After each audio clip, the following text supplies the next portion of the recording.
Hello everyone, this is अनुराग बघेल और भाई आपका एक बार स्वागत है मेरे इस यूट्यूब चैनल में। और आज हम कोई पढ़ाई नहीं करने वाले हैं, तो इसीलिए इस वीडियो को या मेरे चैनल को सबसे पहले सब्सक्राइब कर दीजिए और इस वीडियो को खत्म होने के बाद आप लाइक का बटन जरूर दबा दीजिएगा। तो हम कहानी शुरू करते हैं।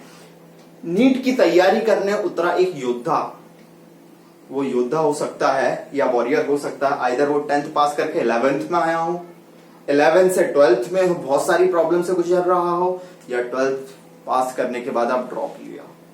उसके दिमाग में जब नीट सोचता है तो सब लोगों की जो बातें सुनते आया है, उसके दिमाग में एक बात रहती है कि नीट निकालना है तो कैसे निकालें। लोग बोलते हैं कैसे निकालें, लोग बोलते हैं एनसीईआरटी बुक पढ़ के निकालें। बिल्कुल भाई, एनसीईआरटी बुक पढ़ के निकालें, लेकिन वो एनसीईआरटी बुक पढ़ता है, अपने कोचिंग की टेस्ट सीरीज देने जाता है, मार्क्स नहीं लाता है, उसका मोटिवेशन डाउन होता है। ये सारी प्रोसेस है, मेरे साथ हुई है, मैं स्टूडेंट था। उसका मोटिवेशन डाउन होता है, फिर उसके दिमाग में निकलता है how to read NCERT book. या मैं एनसीईआरटी बुक पढ़ूं कैसे? क्या एनसीईआरटी बुक पढ़ के मैं नोट्स बनाऊं या सिर्फ एनसीईआरटी बुक पढ़ूं? ये सारे क्वेश्चन बच्चे के दिमाग में आते हैं। और जो भी मेडिकल एस्पायरेंट हो, अगर अपने आप को ज्ञानी भी समझता होगा तो ये वीडियो जरूर देखना। पहली बात आती है कि एनसीईआरटी बुक मैं कैसे पढूं। तो मैं आपको एक चीज बहुत अच्छे से क्लियर करना चाहता हूं कि बेटा एनसीईआरटी बुक पढ़ो और उसके एक नोट्स बनाओ। नीट एक प्रोसेस है। नीट 2 महीने या 4 महीने में नहीं निकाली जाती, इसीलिए एक 11th एक 12th अलग अलग प्रोसेस में उसको डिवाइड किया गया है। आज हम बात करेंगे बायो की एनसीईआरटी। चलो, मेरे पास ज्यादा टाइम का वीडियो नहीं बनाऊंगा मैं, तो मैं एक एग्जांपल ले लेता हूं बायो की एनसीईआरटी कैसे पढ़े। क्योंकि हम एनसीईआरटी पढ़ते हैं लेकिन मार्क्स नहीं ला पाते हैं। वजह क्या है? एनसीईआरटी कैसे पढ़ना है, कितनी बार पढ़ना है, ये सारे क्वेश्चन आपके दिमाग में घूमते हैं। तो मेरा पहला क्वेश्चन है, या बच्चों का जो क्वेश्चन उठता है, ये जो मैं इतने सालों से 6 साल से पढ़ा रहा हूं, 2 साल मैंने जो ड्रॉप लिए, ठीक है, मैंने भी ड्रॉप लिए हैं और मैंने एग्जाम दिए, वो जो मुझे एक्सपीरियंस गेन हुआ है, मैंने जब पढ़ाया, बच्चों के जो एक्सपीरियंस मैंने गेन करे हैं, उस बेसिस पे मैं आपको बता रहा हूं। कोई फर्जी बात नहीं कर रहा हूं यहां मैं कि एनसीईआरटी बुक कैसे पढ़ना है, ठीक है, और नोट्स कैसे बनाना है। तो मैं सबसे पहले बता दूं कि मेरा जो ओपिनियन है, फिजिक्स अगर आप पढ़ने की कोशिश कर रहे हो तो ना पढ़ो, उसे एक साइड में रख दो, स्टार्टिंग से ही रख दो साइड में, और जो आपका टीचर है, क्लास टीचर है, उसको फॉलो करिए। दूसरी चीज, केमिस्ट्री पढ़ना है, बिल्कुल पढ़ना है, एंड बायो बिल्कुल पढ़ना है। चलो, पढ़ना है। अब हम केमिस्ट्री का तो मैं कभी नहीं बोलूंगा कि एनसीईआरटी बेस्ड नोट्स बनाओ, एक्सेप्ट इनऑर्गेनिक। इनऑर्गेनिक के बिल्कुल इसके लिए नोट्स बनाना, ठीक है। बाकी एनसीईआरटी को पूरी याद करना। मैं बात करूं बायो की। बायो की एनसीईआरटी जनरली हम कहते हैं बायो 90 मार्क्स की होती है, जो अभी ट्रेंड चल रहा है। ट्रेंड बदले, मुझे उससे मतलब नहीं है, ठीक है, लेकिन 90 में से बेटा मैं 110% आपसे कह रहा हूं, 80 क्वेश्चन एनसीईआरटी से आते हैं, ठीक है। तो yes, NCERT book is enough for NEET. NEET निकालने के लिए इनफ है। NCERT book is enough for NEET. चलो, 80 क्वेश्चन आए, मतलब भाई 320 मार्क्स, माइनस मार्किंग भी हुई तो 310 मार्क्स कंफर्म है, कंफर्म है। लेकिन इफ यू आर टारगेटिंग, देखो मैं दोनों एस्पेक्ट बता रहा हूं, लेकिन आप टारगेट कर रहे हैं कि भाई आपको बस सेलेक्ट नहीं होना, आपको टॉप करना है। टॉप 100 में आना है, या टॉप 500 में आना है, या टॉप 1000 में आना है। तो भाई आपको अभी से बता दे रहा हूं मैं, आप एनसीईआरटी बुक तो पढ़िए ही पढ़िए। इसके अलावा अगर आपने कोचिंग इंस्टीट्यूट ज्वाइन किया है तो अपने टीचर्स के नोट्स पढ़िए या कोई रेफरेंस बुक पढ़िए, नॉलेज गेन करिए, नॉलेज गेन करिए। एनसीईआरटी के नोट्स बनाइए। अब कैसे बनाएं, कौन सी रेफरेंस बुक पढ़े वो हम बाद में बात करेंगे। अभी तो आज की कहानी सिर्फ मेरी एनसीईआरटी पे है कि हमें नोट्स कैसे बनाना है। तो as I told you, NCERT की एक एक लाइन इंपॉर्टेंट है। मैंने इस वीडियो से बनाने से पहले एक 12th की बायो की बुक पकड़ी और मैंने कुछ नोट्स बनाए। तो मैंने पहले उस चैप्टर को एक बार पढ़ा, आपको भी ऐसे ही पढ़ना है। एक एक लाइन को पढ़ा, एक एक लाइन को पढ़ा, पैराग्राफ पढ़ा, फिर पूरा चैप्टर के अलग अलग पेजेस पढ़े, लेकिन मैंने नोट्स नहीं बनाए। पहली बार में नोट्स नहीं बनाना है, पहली बार जस्ट रीड करिए।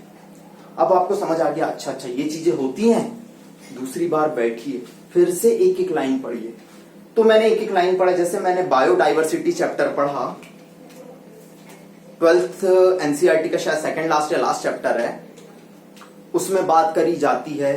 अब मैंने एक एक लाइन पढ़ा। अब कुछ लाइन में ये बात होती है कि कोई एलियन आएगा, अर्थ को देखेगा, तो अर्थ को देख के काफी फैसिनेट हो, बिल्कुल यार कितनी सुंदरता है। अर्थ को देख के वो फैसिनेट हुआ। क्या ये कोई एग्जामिनर क्वेश्चन पूछेगा? नहीं, इस लाइन से कोई क्वेश्चन नहीं पूछेगा। लेकिन जब हम अर्थ की बायोडाइवर्सिटी से बात करें तो वो बोलता है कि एग्जाम्पल के तौर पे मान लीजिए अर्थ में 20,000 आंट की स्पीसीज हैं, 3 लाख बीटल की स्पीसीज हैं, ठीक है, 3 लाख बीटल की स्पीसीज हैं, 20,000 ऑर्किड की स्पीसीज हैं। ये वो बात करता है, जनरली यही बात करता है, ठीक है। तो आपको समझ आ गया कि ये पॉइंट इंपॉर्टेंट है। उसके बाद वो बात करता है कि बायोडाइवर्सिटी वर्ड दिया सोशियो बायोलॉजिस्ट एडवर्ड विल्सन ने। आपको लग गया ये इंपॉर्टेंट है, इसलिए पहले पढ़ने बोला, दूसरी बार नोट्स बनाइए। दूसरी बार क्या करिए? नोट्स बनाइए। नोट्स कैसे बनाने हैं? आप जाइएगा डिस्क्रिप्शन में, आपको नोट्स प्रॉपर वे में कैसे अरेंज करना है मैं आपको लिंक शेयर कर दूंगा। ये तो बात हुई कि नोट्स कैसे बनाने, आप बिल्कुल जाके डिस्क्रिप्शन से नोट्स डाउनलोड कीजिएगा। चलिए, दूसरी चीज आई, इनफ है, अगर सिलेक्शन चाहिए तो इनफ है, ठीक है। टारगेट लेकिन अगर टॉप का कर रहे हो तो इनफ नहीं है भाई, फिर तो बहुत पढ़ना पड़ेगा। अगला क्वेश्चन उठता है, देखो भाई हर बच्चा सेम नहीं होता। कुछ बच्चों के दिमाग में ये क्वेश्चन आता है कि हम एनसीईआरटी बुक पढ़ तो रहे हैं सर, जैसे मैंने एक लिस्ट बनाई क्वेश्चन क्या क्या उठते हैं बच्चों के दिमाग में कि सर हमें ये पढ़ तो रहे हैं लेकिन हमारे मार्क्स नहीं आते। तो होता क्या है, ड्यूरिंग दिस जर्नी हम कोई ना कोई कोचिंग की टेस्ट सीरीज ज्वाइन करते हैं। और टेस्ट सीरीज, जैसे मैं खुद एक टीचर हूं, जब मैं टेस्ट सीरीज का पेपर बनाता हूं और मैंने मान लीजिए केमिस्ट्री के क्वेश्चन बनाए 45, तो मैं 35 क्वेश्चन तो भाई एनसीईआरटी बेस्ड बनाऊंगा, लेकिन 5 क्वेश्चन मैं थोड़े बाहर कर दूंगा, 5 क्वेश्चन हायर लेवल के कर दूंगा। और ये हर टीचर की मेंटेलिटी होती है। मैं इतने सालों से पढ़ा रहा हूं, मैं यही मेथड हमेशा यूज करता हूं और यही मेंटेलिटी यूज करता हूं। तो ये जो मेंटेलिटी होती है, इस वजह से टेस्ट सीरीज में मार्क्स नहीं आते हैं, हम डीमोटिवेट होते। लेकिन कभी डीमोटिवेट मत हुआ करो, डीमोटिवेट मत हो यार, बस ये चीज दिमाग में रख लो। आओ देखो कितना वो दूर जा रहा है, क्या वो अपने नोट्स में जा रहा है, टीचर अपने नोट्स में जा रहा है, घुस रहा है जो उसने एनसीईआरटी के बाहर से पढ़ा है।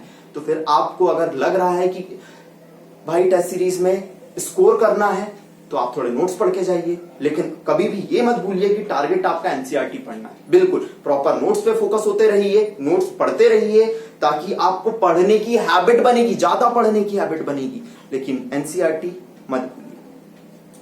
फिर अगला डाउट उठता है, सर एनसीईआरटी कितने बार पढ़े,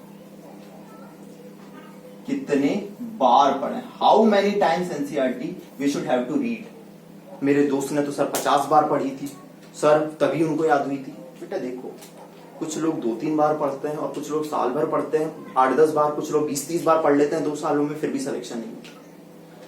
आपने एनसीईआरटी पढ़ के जो नोट्स बनाए हैं उनको आप क्या हर हफ्ते रिवाइज कर रहे हो, ये मैटर करता है।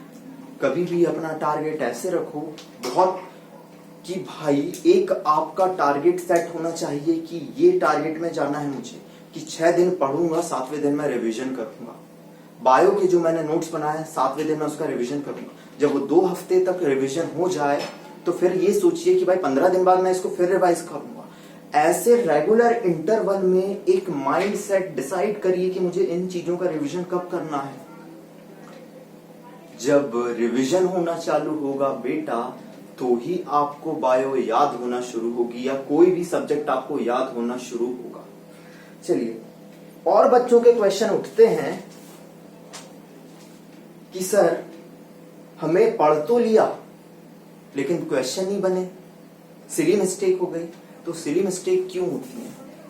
छोटे छोटे टॉपिक की यार ये इसको इधर कर दिया, उसको इधर कर दिया, तो किसी भी चीज को पढ़ने के लिए अगर आपको लगता है कि मुझे इसमें डाउट आ रहा है कि मैं इसको इधर मिक्सअप कर देते हैं, तो छोटी छोटी जिंगल सेट कर लीजिए, वर्ड सेट कर लीजिए उनके लिए कि नहीं यार ये इसके लिए है तो मुझे इसके लिए कोई जिंगल बता देनी चाहिए। ये सारे एग्जांपल इसके हैं तो मैं इनके लिए जिंगल सेट कर लेता हूं। जब आप थोड़ी जिंगल सेट कर लोगे या निमोनिक सेट कर लोगे तो आपको चीजें याद करना आसान होगी।